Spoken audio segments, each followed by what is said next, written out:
things to say about the NBA's last 2-minute report, basically calling it pointless because you don't get any do-overs in this league. What do you think of that 2-minute report? Well, one, what it revealed, that Kevin Durant fouled LeBron James 3 times, and LeBron fouled Draymond, and yada yada. But what do you think about that report, getting it in hindsight? I appreciate the league's transparency in terms of trying to let people know what's going on and what they're looking at. And I know they study the entire game. It's not just the final 2 minutes. You know, every official gets graded on every single call. But the 2 minutes is the one that's released to the public. You know, I don't really pay attention to it. I haven't looked at it all year, so it doesn't mean anything to me. Coach, Kevin Durant, with improvement defensively and that uptick on defense, what specifically has he done so well, and what have you seen this season? Well, I mean, he's obviously so athletic and he's got long arms. And, when he's active, like he's been quite a bit this year, he's a devastating force, particularly as a help side shot blocker, but also as a one-on-one defender. You know, I thought he did a great job the other night, guarding LeBron and others, and in a lot of ISO situations. And, you know, he's got the length and the speed to stay in front of people and still challenge their shot. Pretty good combination. With Steph theoretically coming back here pretty soon, and KD and Clay's minutes have been up just a tick with him out, is there any expectation of maybe more rest days than you would have given them as the season progresses? You mean as far as taking a game off? Yeah.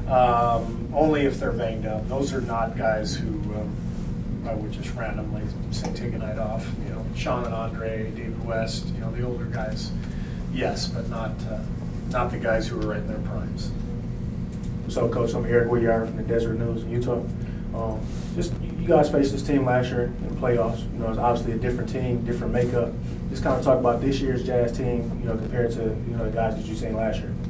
Well, they're banged up, obviously. You know, we haven't seen them yet as our first look at them. Donovan Mitchell, obviously, is the new addition, and you know, Gordon Hayward goes to Boston, so that's the big swap. But they're different right now because Gobert's out. I mean, that changes everything. When he's in there, it changes the entire game in terms of you know, how you have to attack and how you have to score.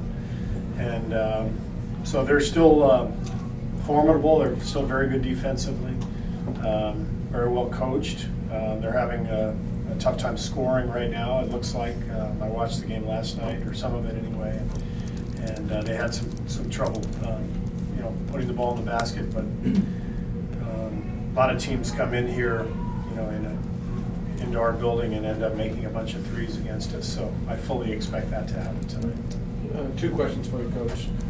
First, both Kevin Durant and Klay Thompson's shot charts are just incredibly well distributed across the court.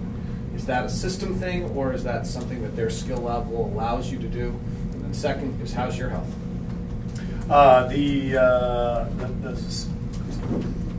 The games of Klay and KD allow them to get basically lots of different types of shots. They're both great spot-up shooters. They're also really good mid-range shooters. KD is, you know, a guy who you can put on the block. Even Klay can go down and post some people up. So, and then the way we play, we kind of play, you know, passing game, a lot of motion, screening for each other. So you'll see, you won't see guys in one spot. You know, everybody's constantly moving, so the shot charts should be pretty evenly distributed for everybody. And thanks for asking. I'm doing well. Thank you. Do you anticipate Steph doing 5-on-5 scrimmages tomorrow? And how's he coming along? Has he been okay with missing tonight's game? Is he getting really anxious to come back? He will definitely scrimmage tomorrow. It's a question of whether we'll have 9 other people willing to participate. I'm sure we can find 5. It may be 3-on-3.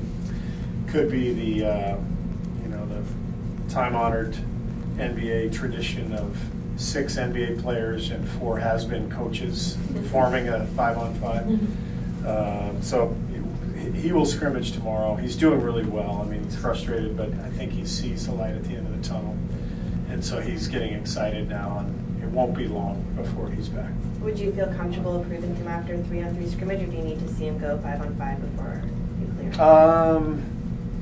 if we can't do a 5-on-5, then a 3-on-3 we'll have to do. Hey Steve, two things. One, you able to share your lineup today? Yeah, we're going to start Sean and Zaza. And second, just now and moving forward, what's JaVale's role as far as what you see game to game, and what can he do to get back into that rotation spot? Well, you know, we have if you include Quinn Cook, we have 16 players on our roster. 15 or 13 can suit up. I play a lot of people. I don't play 13, so it's hard to play everybody. He's in a spot where Jordan Bell has kind of emerged, and the league has gotten smaller and faster and with more three-point shooting, so most matchups you have to have a big guy who can chase a guy to the three-point line. So things just haven't gone JaVale's way.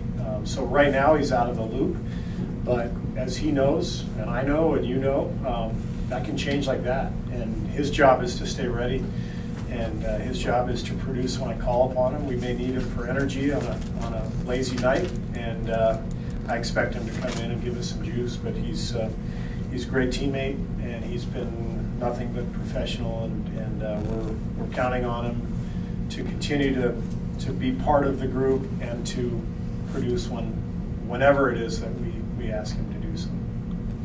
Steve, Draymond got triple-double number 20 on Christmas, which ties the franchise record. You guys have never lost when he gets a triple-double. What do you make of that stat? Well, Draymond is, he's an all-star.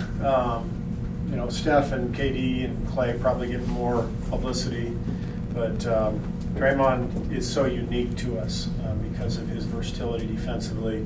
He's our leading assist guy. We've got all these shooters, so he ends up distributing the ball quite a bit.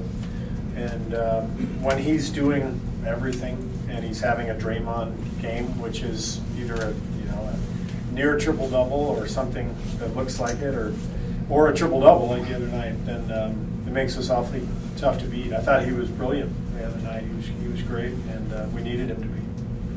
Steve, how do you think Zaza handled not playing on Christmas, and do you expect that to be pretty rare going forward for him to get a DNP? Yeah, that's going to be rare. He handled it beautifully. Zaza's one of the most professional players I've ever been around. He gets it. So I'm not going to have him chase Kevin Love around and try to guard LeBron on pick and rolls on his first game back.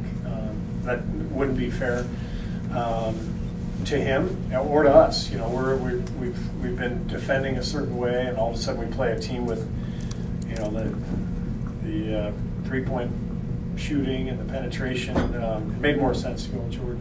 So Zaza had no problem with it, but Zaza's our starter, and he will be starting, I would say, the vast majority of games, but I wouldn't hesitate to change the starting lineup for a matchup or something like that. Steve, between the feedback that you get and whatever you might review video, are you being able to get a look at what Damian is doing down in Santa Cruz, and also Terrence Jones? Have you been able to see what he's doing down there? I have not. I heard that he had a big game last night. I have not seen Terrence play yet. I've seen clips of Damian, and he's doing well. It's exactly what we wanted from him, to get minutes and just to play. And it's good to have him back up here last week with the group. And but it doesn't make sense to just keep him here idling on the bench. So we're gonna continue to help him develop in Santa Cruz. As you know, Luke Laux goes back and forth. We've kind of created that position this year where he's a dual coach, and he's really monitoring DJ, and I check in with Aaron Miles occasionally to talk about his development. And so I like what's happening with him, and I think he's having a good year.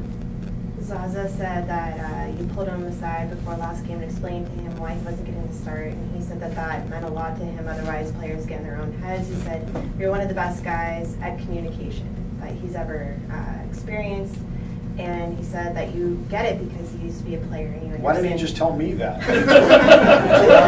He's obviously not a very good communicator. He's going to tell you and not me. I'm just kidding. But does that play a lot into your strategy in terms of coaching, just being very communicative, because you know what a player might be thinking in his head? Yeah, I mean, as you know, as a player, I was always a little nervous, especially as a young player. I was a little nervous to go into the coach's office and ask him stuff. You know, so it can be a little nerve-wracking. You don't want to bug the coach, but then if you don't ask and the coach doesn't say anything, then you're stuck wondering what's going on. So I always try to address any of our guys who, you know, has something going on, either playing time wise or injury wise, or I'm you know, that's coaching. That's just checking in with guys and letting them know what's happening on your end and checking in with them. So yeah, Zaza and I have a great relationship. Goes way beyond basketball, and that it helps when you're really friendly with somebody and you enjoy each other's company. It makes those discussions seem like they're not really that big of a deal. It's just a conversation. Like, hey, here's what I'm thinking for Cleveland.